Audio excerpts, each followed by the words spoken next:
کعبے کی تعمیر۔ کعبے کی دیواروں کو سب سے پہلے حضرت ابراہیم علیہ السلام نے حضرت اسماعیل علیہ السلام کے ساتھ مل کر تیار کیا تھا۔ پھر بنی جرہم، بنو عمالقہ، قصی اور قریش نے اس کی مرمت کی۔ اس بار پھر بارش کی زیادتی کی وجہ سے کعبے کی دیواریں پھٹ گئی تھی۔ اس وقت حضرت محمد صلی اللہ علیہ وسلم کی عمر 35 سال کی تھی جب قریش نے کعبے کی عمارت کو، جس کی دیواریں کافی پھٹ گئی تھی، پھر سے تیار کرنے کا پروگرام بنایا۔ قریش کے تمام قبیلوں نے مل کر کام شروع کر دیا۔ عمارت کے بنانے میں تو سبھی شامل تھے، مگر جب حجر اسود یعنی کالا پتھر کے دیوار میں چننے کا موقع آیا تو بڑا جھگڑا اٹھ کھڑا ہوا۔ اس لیے ہر ایک یہی چاہتا تھا کہ یہ خدمت ہم ہی انجام دے۔ حجر اسود ایک پتھر ہے جو کعبے کی دیوار میں ایک کونے میں لگا ہوا ہے۔ اسی پتھر سے طواف شروع اور ختم ہوتا ہے۔ یہ صرف ایک پتھر ہے جس کے بارے میں ایک بار حضرت عمر رضی اللہ عنہ نے اسے خطاب کر کے کہا تھا کہ تو ایک پتھر ہے، نہ کسی کو نفع دے سکتا ہے نہ نقصان پہنچا سکتا ہے۔ قریش کا یہ جھگڑا 4 دن تک برابر چلتا رہا۔ نوبت یہاں تک پہنچی کہ تلواریں نکل آتی اور خون خرابے کا خطرہ پیدا ہوتا جاتا۔ آخر میں 5ویں دن ابو امیہ بن مغیرہ نے، جو قریش میں سب سے بڑی عمر کا تھا، یہ رائے دی کہ کسی کو حاکم بنا کر اس کے فیصلے پر عمل کرے۔ ایک رائے کو مان لیا گیا اور طے کیا گیا کہ جو کوئی صبح سویرے سب سے پہلے حرم میں آئے گا وہی سب کا حاکم فیصلہ کرنے والا سمجھا جائے گا۔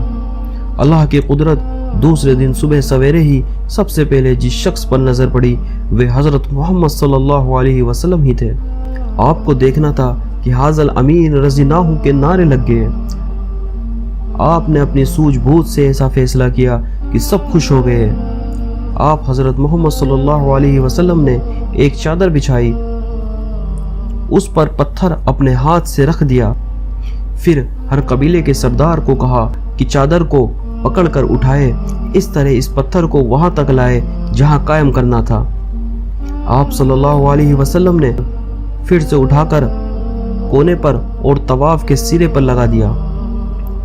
آپ کی اس خوبصورت تدبیر سے ایک بھیانک لڑائی کا سلسلہ شروع ہوتے ہوتے رک گیا، ورنہ اس وقت کے عربوں میں ریوڑ کے پانی پلانے، گھوڑوں کے دوڑنے، شعر شاعری میں ایک قوم سے دوسری قوم کو اچھا بتانے جیسی چھوٹی چھوٹی باتوں پر ایسی بھیانک لڑائیاں چھڑتی تھی کہ 20 برس تک ختم نہ ہونے کا نام لیتی تھی۔ نبوت ملی۔ پیغمبر اسلام صلی اللہ علیہ وسلم کی زندگی میں اب ایک نئی تبدیلی پیدا ہو چلی تھی۔ اب آپ کی توجہ تنہائی میں بیٹھ کر اللہ کی عبادت کرنے اور اپنے ماحول کی اخلاقی اور مذہبی گراوٹ پر غور کرنے کی طرف بڑھنے لگی تھی۔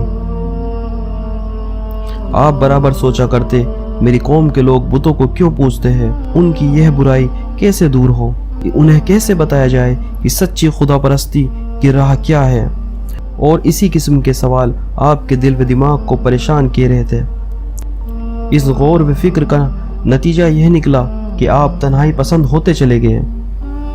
مکہ معظمہ سے 3 میل کی دوری پر ایک غار تھا جسے ہیرا کہتے ہیں۔ آپ اکثر وہاں جا کر اکیلے بیٹھنے لگے، پانی اور ستو لے کر جاتے، عبادت کرتے، ذکر میں مشغول رہتے، غور و فکر کرتے، اور جب تک پانی اور ستو ختم نہ ہو جاتے شہر میں نہ آتے۔ ایک دن آپ ہیرا کے غار میں عبادت میں لگے ہوئے تھے۔ آپ 40 سال کے ہو چکے تھے۔ 3 ربیع الاول تاریخ تھی، مطابق 12 فروری سن 61 عیسوی۔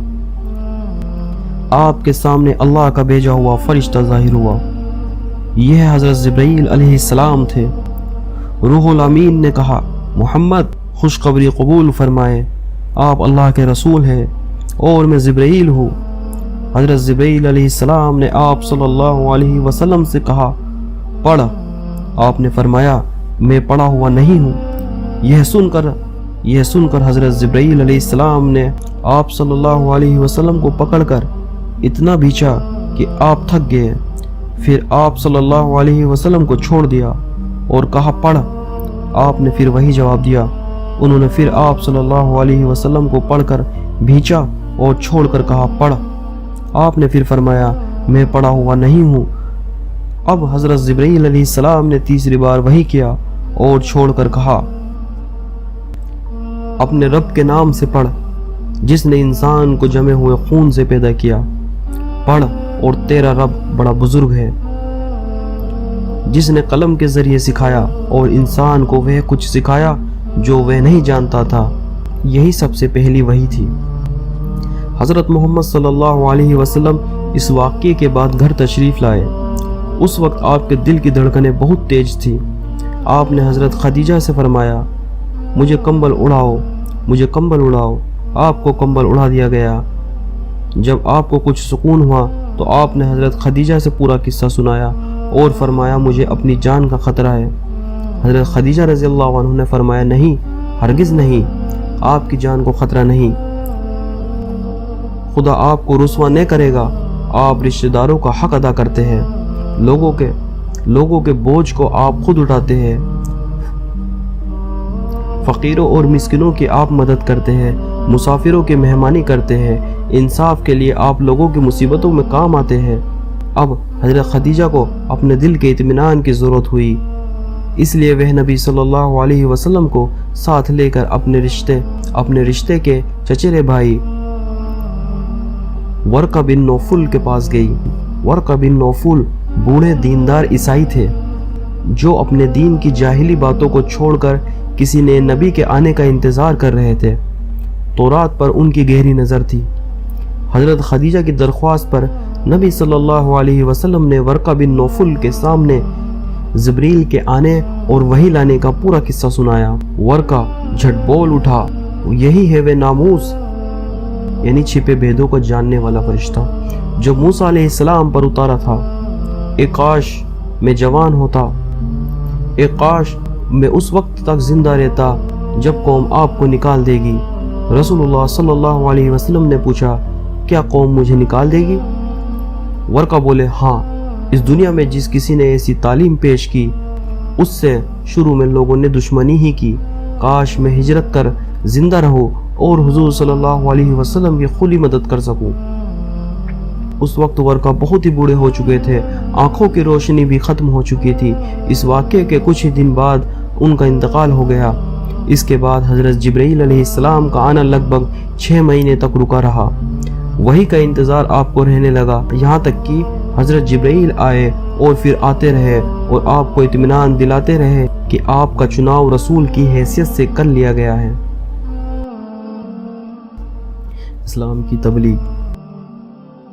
ہیرا کی غار میں پہلی وحی کے نازل ہونے کے بعد کچھ دنوں تک کوئی وحی نہیں آئی۔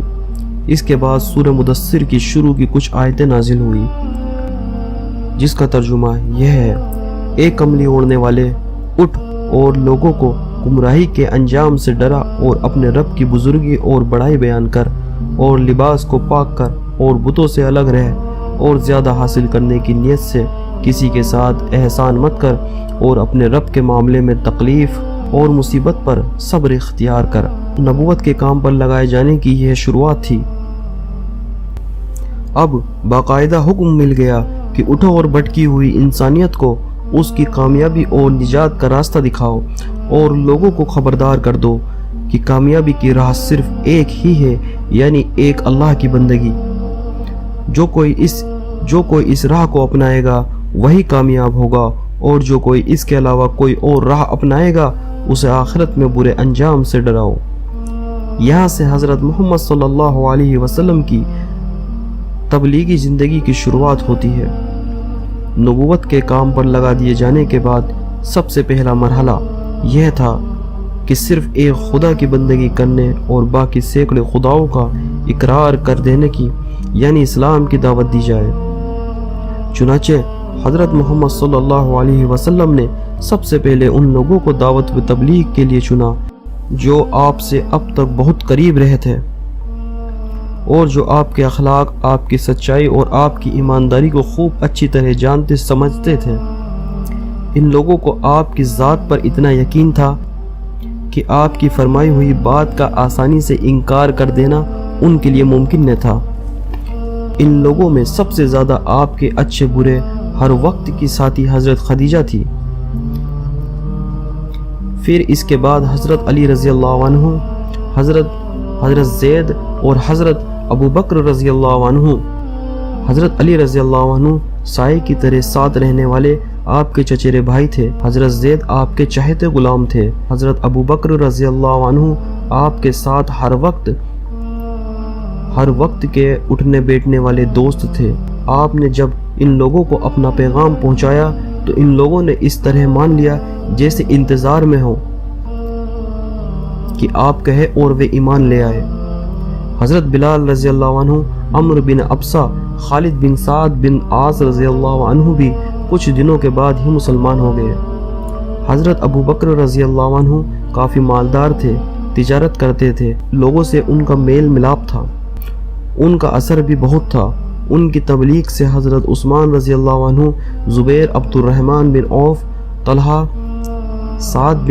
سعد بن ابی وقاص رضی اللہ عنہ مسلمان ہوئے۔ پھر حضرت ابو عبیدہ، عامر بن عبداللہ بن زرہ، جن کا لقب بعد میں امین الامت ہوا، عبد الاسد بن ہلال، عثمان بن مجعون، عامر بن فہیرہ اجدی، ابو حذیفہ بن عتبہ، سعید بن عثمان مسلمان ہو گئے۔ عورتوں میں حضرت خدیجہ رضی اللہ عنہ ام المؤمنین کے بعد نبی صلی اللہ علیہ وسلم کے چچا عباس کی بیوی ام الفضل رضی اللہ عنہ، اسمہ بنت ابو بکر اور عمر فاروق کی بہن فاطمہ رضی اللہ عنہ نے اسلام قبول کیا۔